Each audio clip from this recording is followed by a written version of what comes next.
we're gonna begin. Let me pray. Father God, thank you for your blessings in our lives. Thank you for loving us more than we deserve. Thank you for the protection and provision that you have demonstrated for CCS for 55 years. And Father, it's truly an honor and a blessing to be called to serve the students, the faculty, the families, the parents in the community of CCS. And Father, I pray now that as I share that, Father, you're glorified in this conversation. Because, Father, that's why we're here. We want you to be exalted. We want you to be glorified in everything that we say and do. Father, this is your school. It's not my school. It's not our school. We get to be a part of it. But Father, it's yours, and we want to be good stewards of it. So thank you for these parents. Thank you for our faculty, our staff, everyone that's represented here. Those that are going to see this in a video, Father, thank you for them and their willingness to spend some time listening. So we commit this evening to you and us to your service. In Christ's mighty and matchless name we pray. Amen. Well, my name is Ray Kochis, and that is really loud all of a sudden because the monitors popped on. My name is Ray Kochis, and I have the honor and privilege to serve as the superintendent here at CCS. Welcome to the state of the school. My had a friend, I told him what I do, and he says, do you wait in the back and have somebody announce you and you walk down the aisle and high five everybody? And I said, we'll schedule that for next year, so get ready. We're going to make it really special and amazing. But I have a slide deck that's going to be behind me. I'm going to look at it here. They'll catch up when they figure out I'm talking about the next slide. We're still working through the kinks of owning this building and having full control and access and operation of everything here. So I appreciate your patience as we work through this. So CCS is God's school, and it is a school that is governed by a school board. We use the policy governance model for our school board, and we have, I believe, 10, that's up there, you can count, board members, that it is a self-perpetuating school board. And what that means is that the school board was initially established how many years ago? Probably 55 years ago.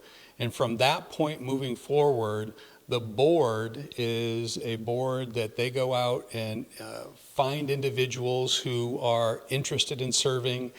They vet them, they make sure that they are joining or wanting to join the board for the right reason, and then that's how a board member is selected.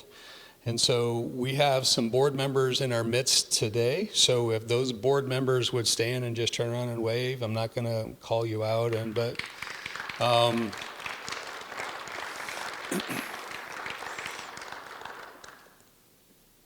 our board is really a amazing board, and I'm not saying that just because they're my boss and I'm their one employee. We had a board retreat a couple weeks ago. The gentleman who led the retreat is a good friend of mine, and he walked out and he said, Ray, you have an amazing school board. And I said, Todd, the reason I stay at CCS is because of my school board. The average tenure for a head of school is about 3 years.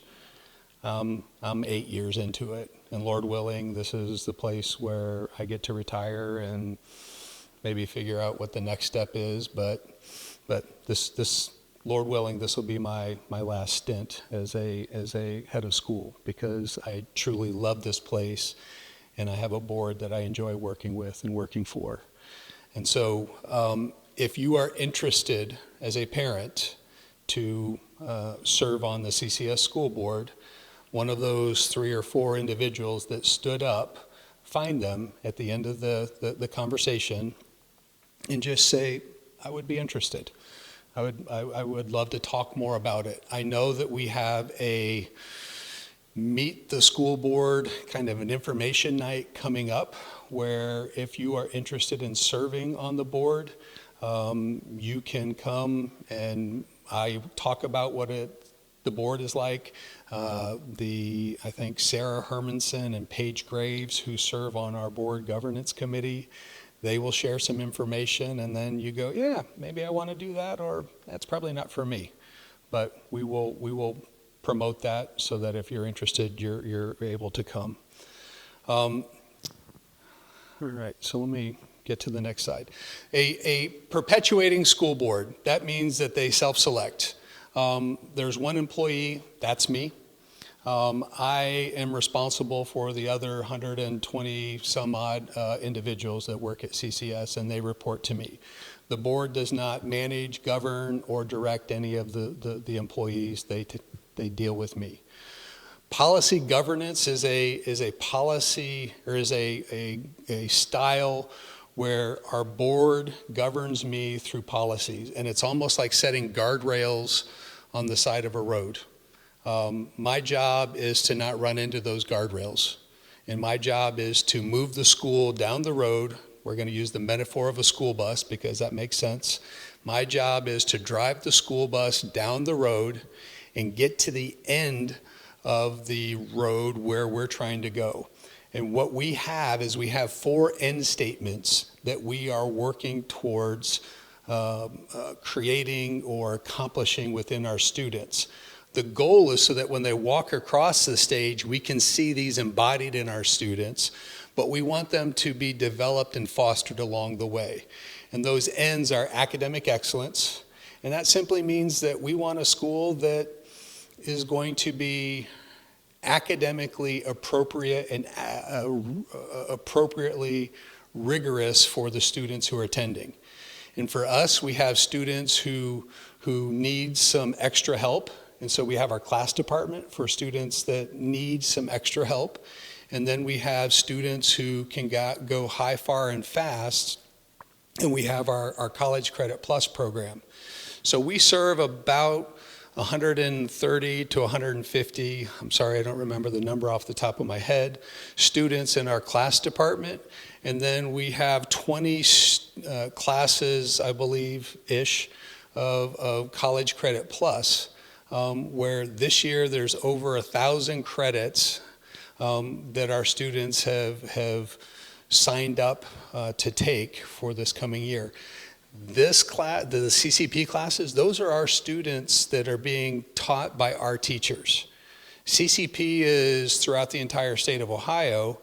Most schools, especially schools our size, and Christian schools, they let their students go to University of Cincinnati, Miami, and Oxford, Hamilton, wherever the professors are.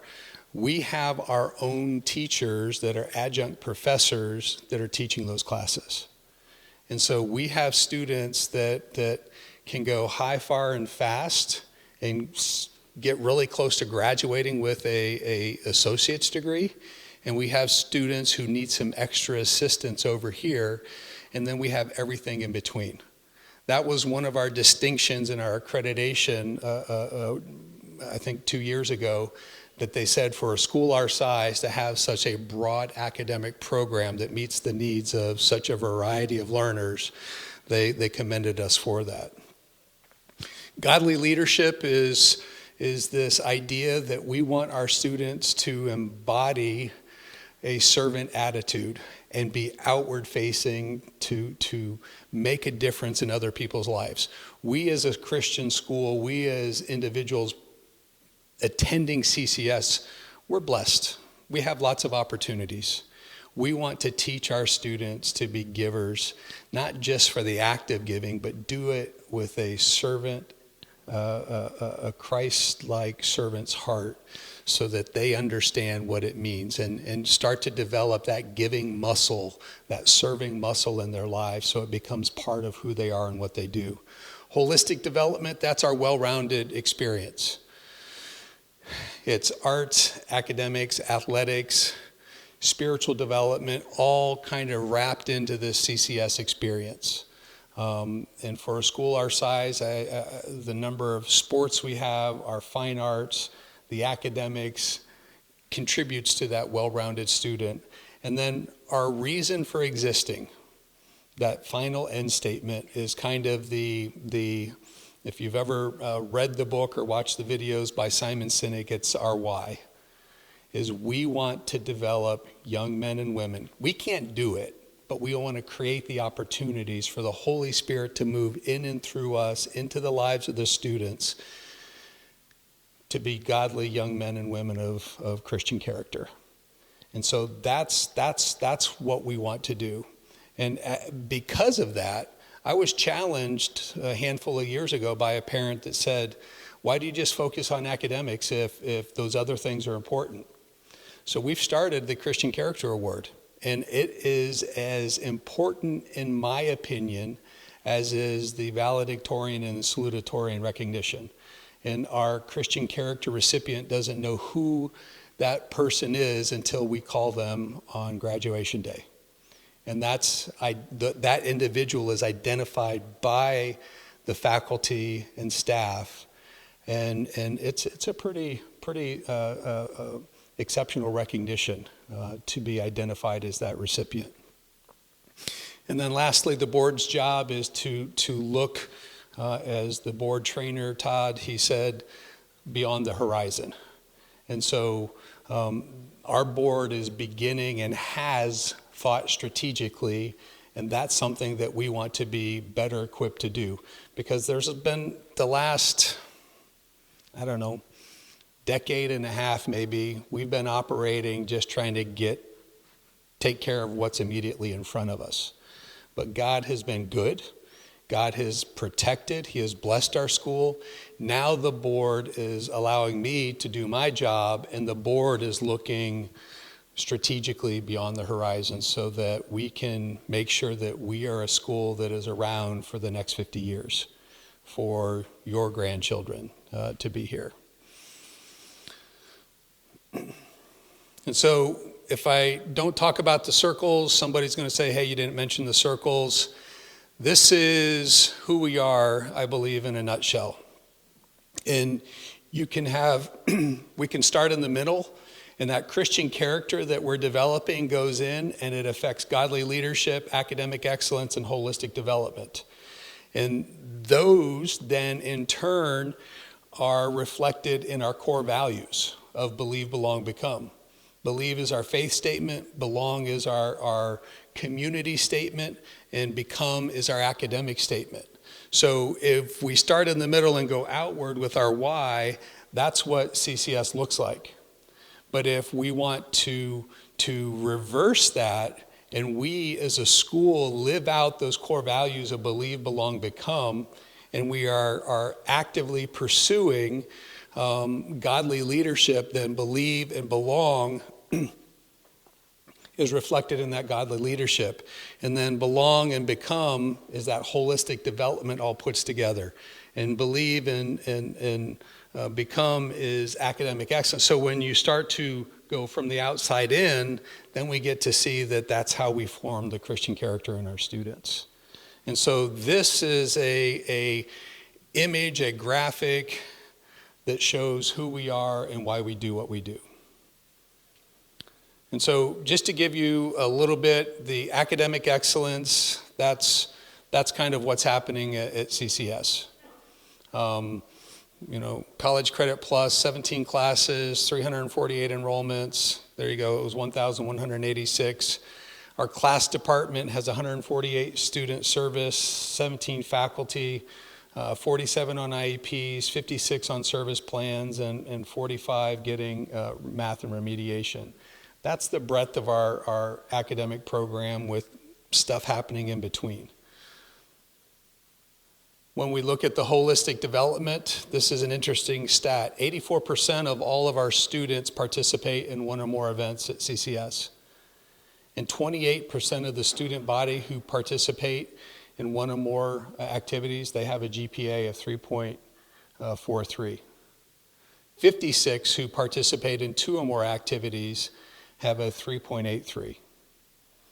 So that well-rounded experience, data is showing us that because our students are engaged in just more than the academics alone, they are not only exceeding and excelling in the arts and in the athletics, but they're also starting to demonstrate they're exceeding in academics as well. And so godly leadership, that pop up there? I think I might have cut that one out. But some examples of our godly leadership is that outward facing service is in the elementary. We have service learning projects, weekly chapels. The Cougar Katyas are one of my favorite things to do when I go to elementary chapel, because the kids get so excited because they had an adult in the building see them doing the right thing. And we celebrate that. And then the elementary spiritual life emphasis week. The high school, we have a handful more of opportunities, which makes sense, from mission trips to worship nights to our student-led worship team, Bible studies, the Chick-fil-A Leadership Academy, there's a diaper drive, SLU, and then I think, I'm not trying to slight those other ones that I just mentioned, but I think the favorite thing that I know our kids do that was self-driven was our Jesus Club. We had a group of students show up to Mrs. Stone's office and said, we'd like to start a club called the Jesus Club. And it kind of went something like, well, you go find somebody who will be there so that we don't leave you unattended and unsupervised and find ourselves in trouble. So they found somebody that would just go and be there. And it's a student-led activity that happens weekly. And it continues to grow and gain momentum to where on the days that the Jesus Club is happening, the cafeteria looks like the kids are somewhere else. And I finally said, where is everyone? And they're like, oh, they're at the Jesus Club. Like, that's awesome. And so, as I told you that the board looks over the horizon, the board and my leadership team, we have created what we call our continuous school improvement plan. Could be called a strategic plan. We went through a SWOT analysis and said, hey, what are the things we need to pay attention to, and where do we want to go as we're moving forward? I had this on last year's, and so it hasn't changed, but I can go through and tell you that, oh, we've done some of these. So we want to develop and implement a plan to address the student mental health. That's a growing issue in schools across the country. We have a counselor at the elementary who does Christian character development, but she also spends half of her time working with our elementary students.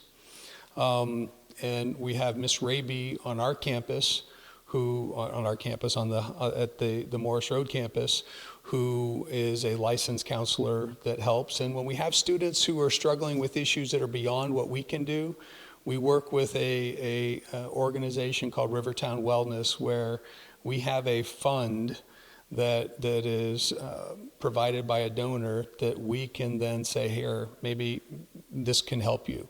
We can't pay for all the counseling that is needed, but we can pay for a handful of sessions to get that started. We want to create readers within our student body. We're enhancing our focus on collaborative learning, and we want to increase student engagement with the programs. I want our students to become so invested in CCS that they say, this is my school. I'm not from Cincinnati. I grew up by the other amusement park, the amusement park in Sandusky. I've not ridden a ride at Kings Island, so and I'm getting too old to do that. It hurts when I ride roller coasters now. But in Cincinnati, I know that there's a question when you say, hey, yeah, I'm from Cincinnati, and they go, where'd you go to high school? Right? I want our kids to have that sense of pride when they say, I went to Cincinnati Christian schools. And I want them to be proud of that school, and I believe that that is happening. But we want to continue to develop this sense of pride and ownership in our students by getting them to participate in more than just coming to school for the day.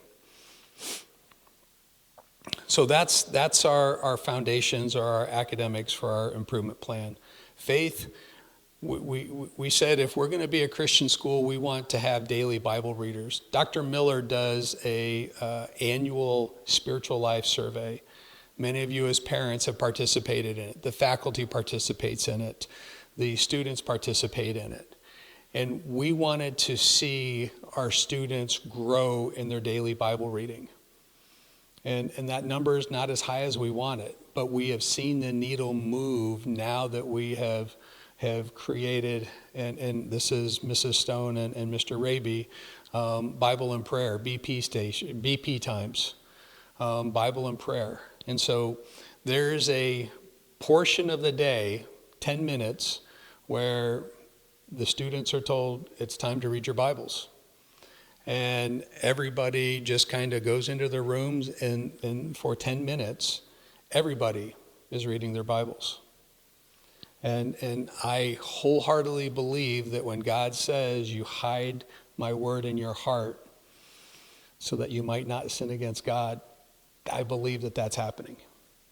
And so we're excited about that. And so we want to work on the spiritual growth of our students and our faculty, and that's what we have tasked Dr. Kevin Miller to do. And we can see that needle moving. We hired in our facilities, we hired a school resource officer, and he's incognito back here. He's in plain clothes right now. Dear Rusty. We want to add more instructional space. We're standing in that instructional space. Well, I'm standing, you're sitting in that instructional space.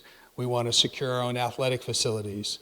We own this property that's 42 acres that now, when the funds are available, we can start putting a football field, baseball, softball, track, soccer, all in that big green space behind me. We want to develop and implement our tech plan, or make a more robust tech plan. And a tech plan for me doesn't mean that it's more technology. Studies are showing that students are achieving more when we start to reduce and eliminate access to these things. Something we did at the junior, senior high school under the leadership of Ms. Stone and Mr. Raby is we banned cell phones. And so from the time the students walk in to the high school building, and it's at the elementary too, but that one was just kind of a given. You never saw, at least I never saw a third grader walking around with their phone as they were going from one class to another. But in the high school, that was an issue. And studies show that screen time that the kids are having is having a tremendous impact on their social and emotional well-being, their interpersonal relationships. So if we could do something as a school, then we said, let's do it. And so we joined with schools across the country and across the state of Ohio. Before Ohio even mandated that there were no phones, we said, we're not going to have cell phones. We thought, man, that was going to be a fight and a half. When I say we, I'm like, well, good luck, Kim and Adam. You're going to get a lot of it. And I would be there to back them up, but there was really not any pushback. And I would go through the school in the first couple of weeks, months, and go, how's that going? And they're like, yeah, it's fine.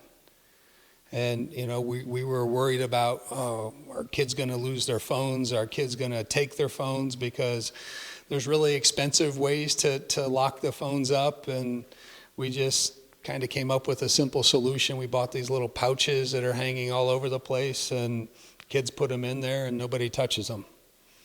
What a blessing to be at a school where you can put a 3, 4, 5, I don't know how many hundreds of dollars a phone is these days, and not have it messed with. So we're doing that. And I just found out a couple days ago that the state legislature passed HB 54, which says that we could now buy small vans, 12-passenger vans, that we could use to transport students.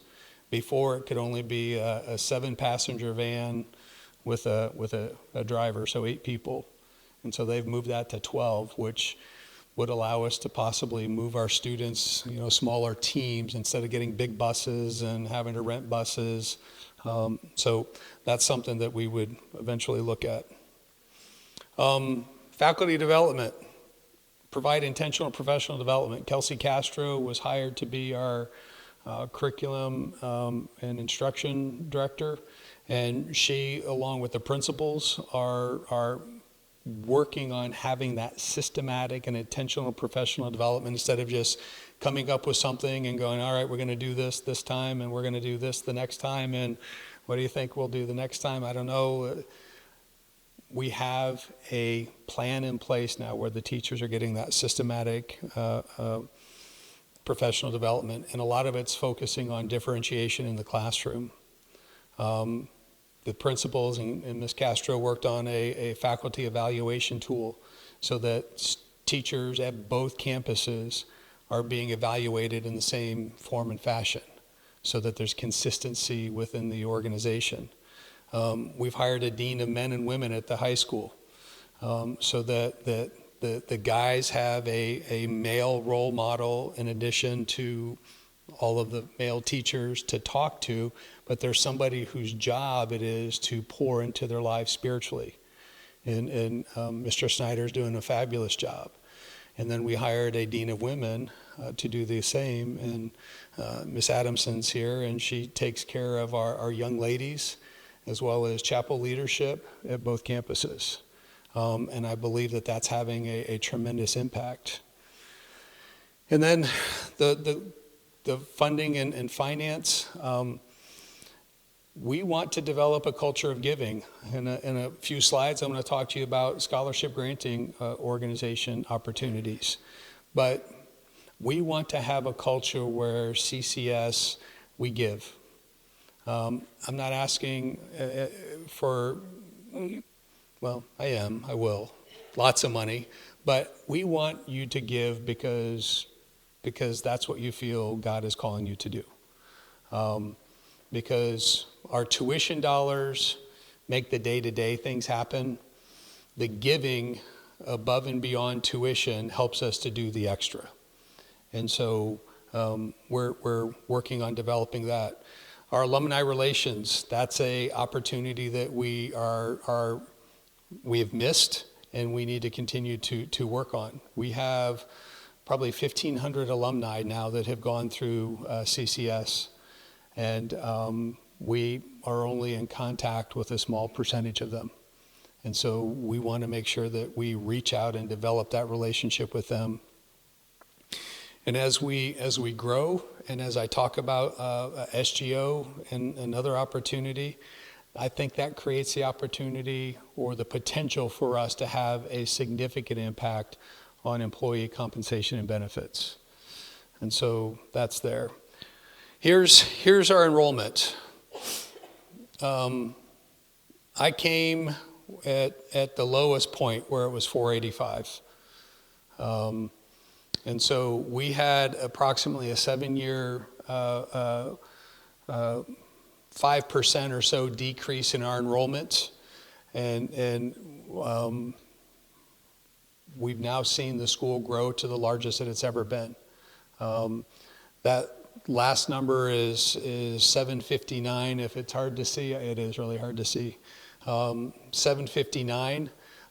This year our enrollment is 792. We hit 800 for about 3 minutes, I think.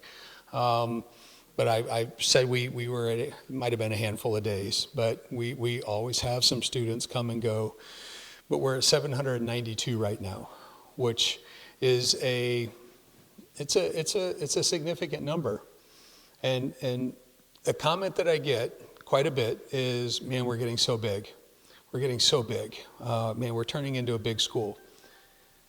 792 is not a big school. It feels like a big school because many of the families were here when we were at 485. And when my wife and I came, one of the first decisions I had to make was, do we combine the 2 third grade classes into one and make a really big third grade class of like 25 or 26 kids? or do we keep the 2 third grades and have 2 teachers? And if we did that, they said we need a 3rd grade teacher. And I said, hey, I know one. And so my wife started teaching 3rd grade at CCS. But her class was 13 students. Now our classes in our elementary are full. They are at capacity. And there's some back here and go, they're fuller than full. I get it. And that's an amazing problem to have.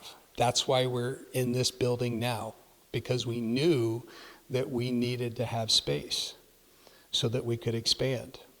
And with that expansion, that allows us then to get back to class sizes that are bigger than they were when we're at 485, but not the size now because we can expand to 3 sections. So we have been systematically growing the school with our addition to a section or a grade, 1 section. So we started with preschool and we added from 1 room to 2. Kindergarten, we went from 2 sections to 3. First and second. This year, we had intended to go to 3 sections of 3rd grade, but the numbers weren't there. We had a lot of students who wanted to come to CCS, but they wanted to come to the grades that were capped and full, not to the grades that we had openings in. And so we did not have the numbers to make a 3rd section of 3rd grade make sense, so we kept it at 2. And I get it that there were some folks that were not happy with that, but we have to make wise decisions that benefit the whole school. And so what we're looking to do is, as we move into this place, to expand into additional sections of 3rd and 4th so that we can continue that growth. And when we have a elementary school that's going to be 350, 380, that's still a small elementary school. And we have a middle school of 150 to 180 students, that's a small middle school. And when we have a high school of 300 to 350, that's still a small high school compared to all of the big schools that are around us. But we're not necessarily going to operate as one big school. We're going to operate as 3 schools under the umbrella of CCS with their own identity, their own culture, all operating and functioning as a school of CCS. But we're not expecting the elementary to be like the middle school or the middle school to be like the high school. So that's the culture we're going to create. That's how we're going to keep the small school feel, but still continue to grow overall as CCS.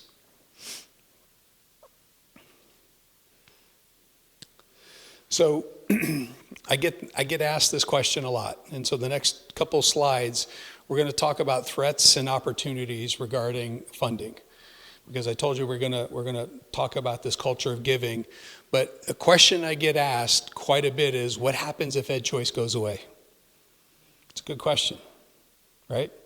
In 2012, I think that's the date, the state legislature said, hey, we're going to create this funding model for chartered non-public schools, not just Christian schools, but chartered non-public schools where they can benefit from an Ed Choice scholarship. And what an Ed Choice scholarship used to be was a student had to attend a failing school, or they had to come from a family who was considered low income based on the federal poverty limit and the calculations that the state used. And so that afforded opportunities to a very small percentage of students in our area. That continued up until 2022, 2023. I had the opportunity to speak in front of both the representatives in the state Senate and testify on behalf of the backpack bill, which is now the universal Ed Choice. And by allowing all students the opportunity to choose a school that makes sense for them, that's what we benefit from. When you have families who say the public school doesn't work for me because they don't have my values, they can't educate our children the way that we would want. We want to find a school that fits for us as a family. The state legislature said, we're going to provide this scholarship for everyone in the state of Ohio, and it's just means tested, which means everybody's income is looked at, and based on where you fall in relation to that federal poverty limit, you can either get the full scholarship or you can get part of the scholarship. Public schools say that private schools like CCS are taking all of their funding. We're not. We're not taking their funding.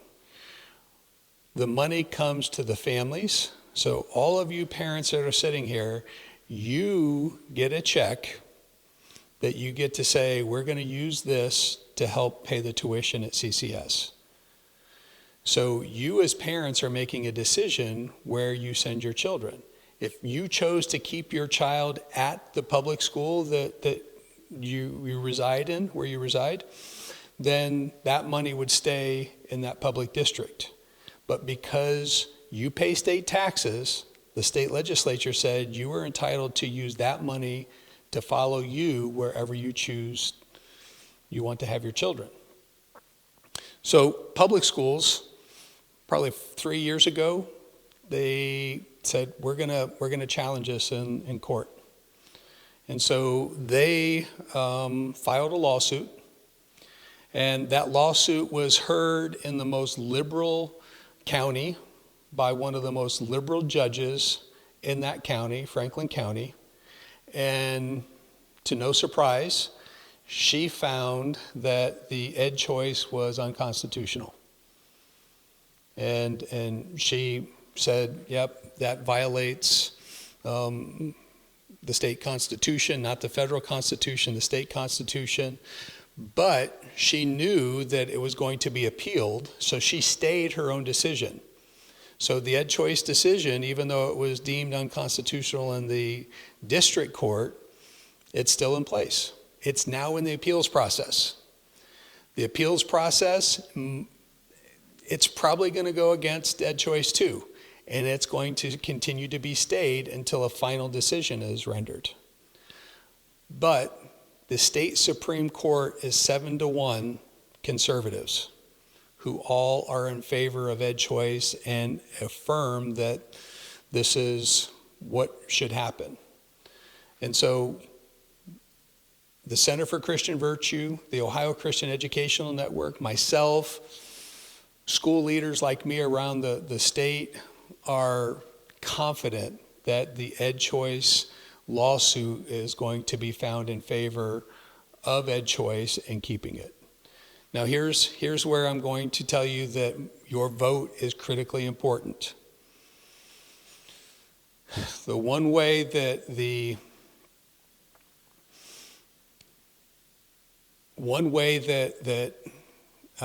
laws can be overturned by going around the legislature is you vote in a Supreme Court that's going to hear cases that's going to shoot something down. If you can't win in the legislature, then let's win in the Supreme Court by getting 4 liberal judges and 3 conservatives. And if that happens, then it puts things in jeopardy. So go out and vote, and make sure you vote for the Supreme Court justices that are going to represent your values. And so we're confident that it's going to go into our favor. There's a video. Yeah, I'm not going to play it. It's like 40 some minutes. That guy up there in the corner, his name's Troy McIntosh. He's a dear friend of mine. He leads the Ohio Christian Education Network. And he did a webinar, he and the legal counsel at OSIN, that explains what the ed choice lawsuit is and all of the history and everything about it. What I think is amazing is that our public school friends are complaining about the funding of state dollars that are coming to parents to come to private Christian schools or schools that meet their needs. but they are assessed a fee per pupil to support this lawsuit. So a public school that's publicly funded is filing a lawsuit against the state of Ohio to declare this unconstitutional. And so there's 660 public school districts, and there's 100 and some, maybe 200 public school districts that have joined this lawsuit. They generate a couple $1 million a year to fund this lawsuit. And so why are they not turning that money back into the public school experience? We have an opportunity for you, and it's the SGO. I'm going to make you raise your hand if you've heard of the SGO, Scholarship Granting Organization. Yay for you. An SGO was passed in the state budget, I think 3 years ago. The Scholarship Granting Organization simply means that you, as a state resident who is a state taxpayer, if your tax burden is $750 or greater, you can make a $750 contribution to a school of your choice that is going to be used by CCS for scholarships and financial aid. When you file your taxes, you get that $750 back as an individual, or $1,500 if you file jointly.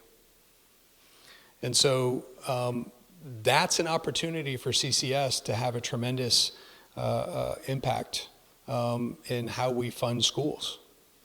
My friend Todd that I've mentioned, his goal at his school, which is a little bit bigger than us, so that's a lot like CCS, he wants to find a volunteer army of moms and dads that are going to go out and recruit 10 individuals to give to the Tree of Life SGO. I want to encourage you that are sitting in this audience to go out and find 10 individuals who would give to the Cincinnati Christian SGO. And there's, 50 people in here, and you go out and get 10, that's 500. That's $350,000. I think I did the math right there. That's $350,000 that's represented just in this room, where the money comes directly back. That's the easiest ask I could ever do, or you could ever do. If you give to the SGO, show your friends how easy it is to give, and that you get the money back. And where the opportunity gets even greater is in the bill that was passed just recently, the big beautiful bill. There's a federal tax credit that is coming. And I believe that is either, right now they're talking it's possibly $1,700 per family, or it could be $1,700 per individual, with a total of $3,400 filing jointly. And so you do that math, and then the numbers start to get substantial. That funding would allow us then to make some decisions that we could increase teacher pay if we could get 1,000 people to give to the CCS SGO through the state and the federal funding. If you have not paid your taxes, filed your taxes yet, you can make a contribution for this year now that will go towards your last year's taxes. And you can do that all the way up to the day you file your taxes. And so that's there. Now, when I talk about this, people are like, no way. That's funny math. You're breaking the law, you're cheating the government, you're doing something. So I thought, you know what? Let me show you. Those are mine. But this is in April of 22. And so my wife and I, we filed jointly. We got $676 back from the state of Ohio. All right, that was nice. Go out for a nice meal or something, or pay for my kids, whatever they need. Do something with that. But we got $676 back. The next slide is the following year's taxes. And you can see that there was the SGO credit there of $1,500, or that donation. And then the amount is almost $1,500 more. And it's because the SGO, we gave $1,500 to the SGO. That was credited directly back to us as a family. And then if you're going, oh, that's a one-time, that's a one-off. Well, here's the next year's. And it went up to 26 we got back. The reason there was a $500 jump on that one is my wife gets disability now, and so we get some tax relief from that. But the money is a direct tax credit, and there's no funny business. I do my own taxes, and it makes it easy. The only hurdle, the only obstacle is that you may get a love note from the state taxation bureau, whatever they're called, that says, hey, we want you to prove that you actually did this. Because we definitely don't want fraud. We want to do everything above board. And so they're going to have you prove it, and you'll have to go in and create an Ohio ID and upload your tax receipt. If you do it with a CPA, then they're going to send all of that stuff off, and they'll take care of it for you. So it is real, and it is an opportunity for CCS to experience a direct impact from your generosity, and you get that money back. So I would ask that you prayerfully consider. If you have questions, I'll stick around. I'll have my information up where you can call me or email, and we can talk more about it. So financially, CCS is doing well. We're in the best financial position we've ever been in. Well, we're still in a great financial position, but that number last year was significantly higher because we had not yet purchased this property. But you can see that our total revenue is about $13.5 million. Our total expenses is about $10.5, and we have a total of contributions of about $2.5 million at this point. The capital campaign, last year we raised about 1.8.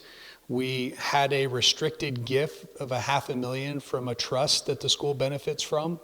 And the trust gave us $500,000 to be used for the campaign. We have giving of about $123,000 that went toward the general fund.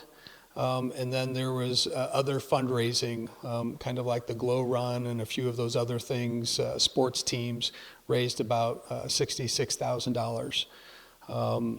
And so that's what that 2.5 is. You add those numbers together, and that gets really the expenses and the fundraising that gets us really close to that total revenue there. And this is the pie chart of how it breaks down. Most of our revenue comes from tuition and fees. That's where it comes from. And we operate fairly close to a tuition-driven school, and we count the auxiliary funds and some of those other state grants that we get as operational funding, but we rely on tuition dollars to make the day-to-day happen at CCS. And we don't spend your money that you give us frivolously. We try to stretch every dollar to the best of our ability, and this is how it goes. 54% is spent on academics. It's paying teachers and buying supplies to make sure that your children are educated. 23% goes towards the administrative salaries. So you take those two numbers, in any school, anywhere, 75 to 80% of all funding goes towards personnel. And that's where our money goes.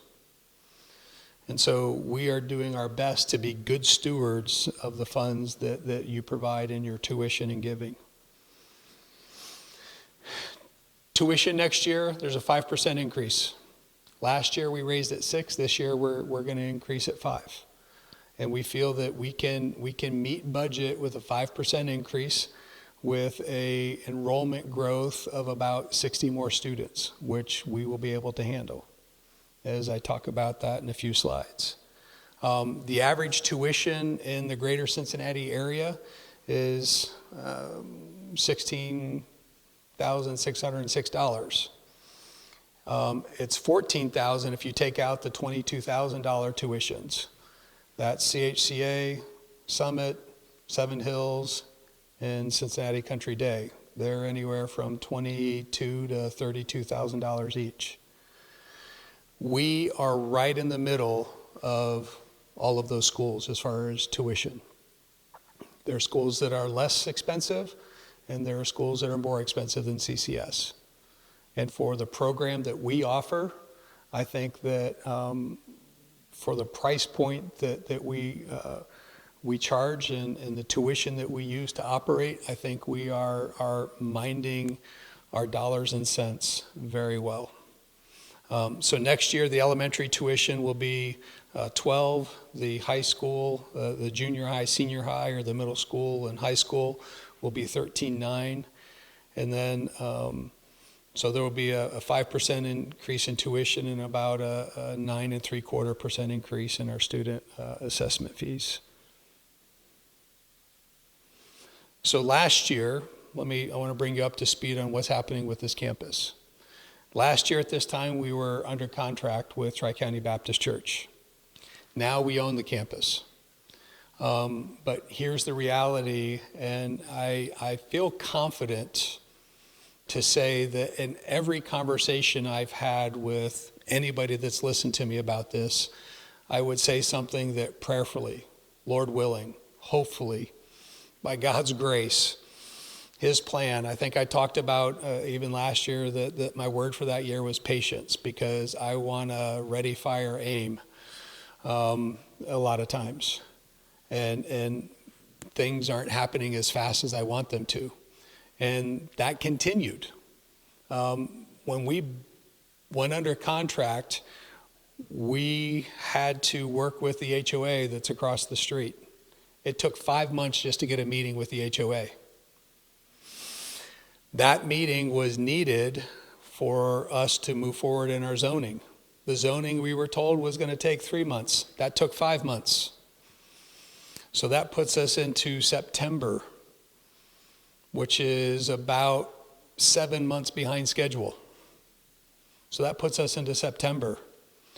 We're still working with the architects to get, and the plans for the building are done. We have to submit the plans to do the remodeling.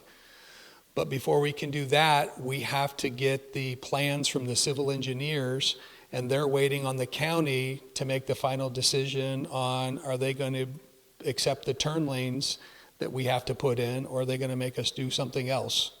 So we don't have the county's final approval on the turn lanes that we have to put into the place to get in. And so all of those delays have made the window of opportunity to begin construction too short, too tight, where if we started, we got the plans approved, we're not going to get them until probably April. So that's February, March, maybe the end of March, the beginning of April. That gives us 3 months to do everything that we have to do so we could move in here in mid-July to start school in August. So I could say, yes, I feel, let's do it. Let's get her done. Let's go for it. But then all of a sudden I have to come back and tell the school community, guess what? We're not going to be able to get in until October. So I have now upset a lot of parents. I've upset a lot of teachers because I would have made the elementary teachers pack all of their stuff up to get ready to move it, to go, oh, by the way, unpack it. And then kick around, do we try to come in December, which then, oh, by the way, pack it up real quick and then unpack it and start in a few weeks with no Christmas break. That makes me really popular. Really popular. So I have decided that the best decision for our students, for our faculty, for you as parents, is to push off getting into this building until 2027. I don't want to do that, but I have to do what's best for the school. And what's best for the school is making sure that we have the time, the ability, and all of the funding in place so that we are ready to move into the building and everything is done so that we can have school where we're standing right now and sitting. And so that leads me to next year or the new year, which is the contingency plan. And so here's our contingency plan moving forward. We're going to have the elementary stay one more year at the campus on Dixie Highway. I get that there's going to be a gas station right next to the playground. But we are going to make sure that when students are outside, we're going to have adequate personnel. I said, however many we have out there now, we're going to add another person, and we're going to work with Rusty, our SRO, to make sure that he's spending a good deal of his time at the elementary campus, especially when students are outside. So we're going to make sure that there's adequate personnel out there to make sure that your children, our children, are safe. Part of the contingency plan, part of the greater plan was to have our 6th grade students eventually go to the Morris Road campus and create a middle school. Have you been here 3 years? Is this your 3rd year? So when I talked to Mr. Raby to hire him as the assistant principal for the junior high, senior high campus, it was always with the intent that we are going to create a middle school, and he would be the middle school principal. And so what we're going to do is, instead of doing that after we move into this campus, we're going to flip the plan, and we're going to move the 6th grade up to the high school, to the Morris Road campus. I keep calling it to the Morris Road campus. And we're going to create a individualized middle school experience for grades 6th, 7th, and 8th. And you're going to go, but where are you going to put them? That is a great question. So my office complex, where my office is, my assistant, Miss Head, Miss Fitzgerald, the conference room, Mrs. Gerlach, Mrs. Myers, that whole area is going to be remodeled and turned into 4 classrooms. We're going to knock out all of the interior walls, well, not all of them, but we're going to knock out the walls that we need to so that we can expand it. And we're going to create 4 classrooms. And so that whole back corner, the side corner and the back, is going to be where the middle school lives. And so the folks that are being dislocated, myself included, we're going to come to a campus that we own, and there's a lot of empty rooms. And there's a lot of empty rooms. And so I'm gonna set up a card table somewhere. When COVID happened, I ran the school and I had COVID. I ran it from the room I was isolated in, off of the top of my ironing board. So I ran the school off an ironing board. So if I can do that, I can work off of a card table with a laptop and a cell phone that connects to my landline. And so we're all going to move here. There's a beautiful office complex down the stairs. It's going to go away because I need classroom space, but until the construction starts, that's perfect for us to set up shop. And when construction starts, then we'll come up here, or we'll go down in the basement, or we'll sit in the balcony. I don't care. But my focus is I want to make sure we have classroom space for the kids, and we'll work wherever we can. So we're going to move the 6th grade to Morris Road. It's going to be a middle school. Mr. Raby is going to lead the middle school. We're going to have middle school teachers that are teaching middle schoolers. That's going to create their own experience, their own culture. And so that's going to keep that small school feel for our middle school students. That's going to give us 2 extra classrooms that will be vacated in the elementary. And so now I can expand 3rd grade to 3 sections and 4th grade to 3 sections and get us back on schedule. What about 5th grade? I could, but right now the numbers say that 5th grade is right in the sweet spot, and we'll keep 2 sections of 5th grade. Because if I did that, then I got to bring the computer lab over into the library, and it's more cost for one more year. It doesn't make sense. So we're going to expand third grade, fourth grade, and sixth grade to 3 sections next year. And so that's the contingency plan. And so I did not share that in the letter when the enrollment stuff went out, because my plan was to have this conversation with you a week ago. It's not because I didn't want to tell you. I did not get back into the office until about mid-January. And then I've got 2 weeks to dig out from whatever I missed, get caught up. And I wanted to tell as many people in person as I possibly could. And so it got delayed a week because I don't get to control the snow either. But here we are, and I'm grateful that you came out so that you could hear. The intent is to get into here, into this building, by July of 2027. And I believe that we're well on our way to accomplishing that. So that's the middle school experience that I started talking about, unless he was flipping ahead of me way. I don't control it here. They're doing it up there. So, and then the last thing I want to do is to invite you to the Legacy Night that we're having on March 14th. That Legacy Night is a chance for us to celebrate our legacy recipients. Those are the men and women who have invested in CCS for decades. And we stand on their shoulders. Everything that they have done, the recipients that have been recognized and those that we're going to recognize, those are the people that have poured into this school, that have made a lasting impression on all of us. And I would ask you to come and be with us as we honor those individuals. Also, we're going to celebrate the Employee of the Year. It's something that we started a handful of years ago, and the employees, they vote. I don't get to decide. It's like, man, I like Katie Kochis, so, and she's a really, Katie's I don't do that. I look at what everyone decides, and we go, that's who we're going to go with.